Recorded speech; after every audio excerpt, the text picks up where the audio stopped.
Welcome to Courtwire, your daily dose of real courtroom drama, shocking verdicts, and justice. Hit subscribe. I don't want to text him, but I want you to. It looks like this is not going to get tried. I think we're going to be disposing of this case. All right, rewind that. The judge just hinted that this case won't even go to trial. That usually means a plea deal is brewing and fast. So the real drama might not be about proving guilt, but negotiating punishment. A way other than a trial. That's Okay. what you understand? Yeah. We're just stand by. We're going to try. If you can text him and tell him we're waiting because we've got other things to do, but we need to get this one taken care of and disposed of so we can work on these other cases that are going to go to trial. Okay. Thank you, man. He's Marvin's a nice guy. You miss nothing? Yes, sir. Here with Mr. Lewis, your attorney. How was the trip over, Marvin? So, How was the trip over? I was here. Oh, you were. Yeah, I just came back from Houston yesterday. I can't believe how bad the traffic is over here. it's all. It's I don't know what's happened all of a sudden, but it's just worse than it's ever been. Two cases are called. What are we going to do on these? Is one going to be dismissed? It's Which one? the deadly conduct. That's correct, Judge. So we call 24 CR 835 and 24 CR 1105, the state of Texas versus Michaela Money. Is that you, ma'am? Yes, sir. You're here with Mr. Lewis, your attorney and the state's attorney. You're going to be pleading guilty to 835, the second degree felony of aggravated assault with a deadly weapon, and the other case, deadly conduct in 110. Here's the deal. Aggravated assault with a deadly weapon is no joke. This is not a slap-ponderous charge. It's a second-degree felony in Texas, and she's facing up to 20 years. But notice what just happened. The second charge is being dropped. That's the power of a plea bargain, folks. 5 will be dismissed as part of this agreement. Is that your understanding? Yes, sir.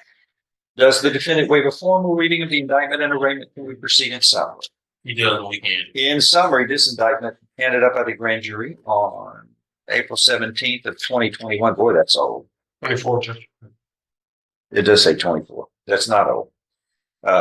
Does the defendant waive a formal reading of this? Can we proceed in summary? He does when we can.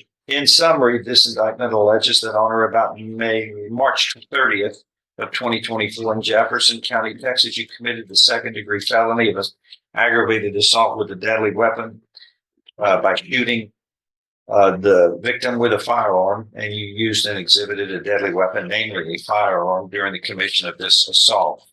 You understand what you're charged with here? Yes, sir. What happened to the victim? The judge just asked what happened to the victim, and all we get is she was injured. That vague answer might feel cold, but legally, it keeps things focused. Admissions during a plea hearing are tightly controlled, say too much, and you risk blowing the deal. The victim. She was injured, Judge.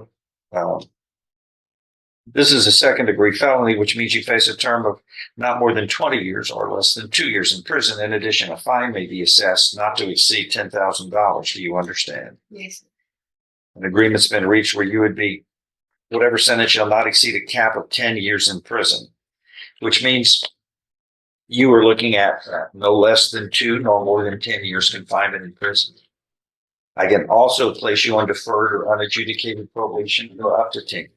I don't think regular probation is an option here because of the deadly weapon. That's correct, Judge.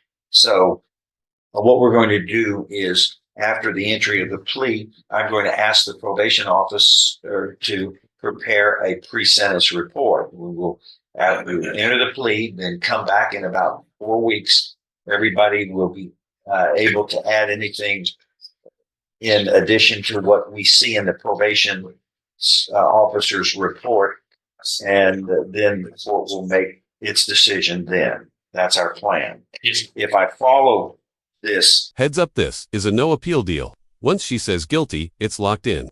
That's why the judge is moving slowly, asking again and again if she understands. In legal terms, it's called making a knowing and voluntary plea. One wrong answer, and the whole agreement could unravel. agreement, you have no right of appeal of your case. Do you understand? Yes, How do you plead to this? Guilty or not guilty? Are you pleading guilty voluntarily? That is, on your own free will, Yes. because you are guilty. Yes. yes, sir. I show you what's marked here, State's Exhibit 1. Did you sign that document voluntarily? Understand it, discuss it with your attorney, or the contents all true and correct? State's Exhibit 1 is tendered into evidence and without objection admitted. Among other things, the state you were mentally competent to enter your guilty plea. It's freely and voluntarily made. You know what you've been charged with. The indictment's been read to you. You've read it. You are guilty of this crime and any lesser included offenses. You are giving up your rights to a jury trial and the rights to the appearance, confrontation, cross-examination of witnesses. Totally satisfied with representations provided by your lawyer. All true, so help you God. State's Exhibit 1, part of the record for all purposes. We're going to have a pre-sentence report prepared. We're going to come back on June 19th. June 19th, 2025. And each party will have a chance to add any additional evidence, and then the court will make my decision at that time. Ma'am, do you understand? So what just happened? The guilty plea is in.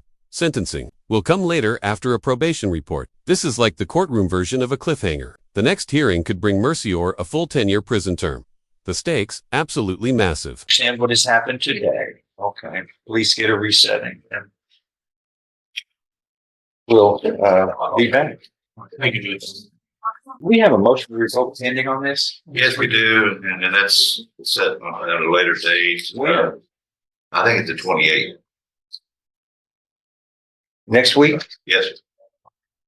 Because Yeah, that's see, been this motion was languishing. supposed to, That thing's been languishing since October. Yeah. That's too long for That's us in TRP. yeah.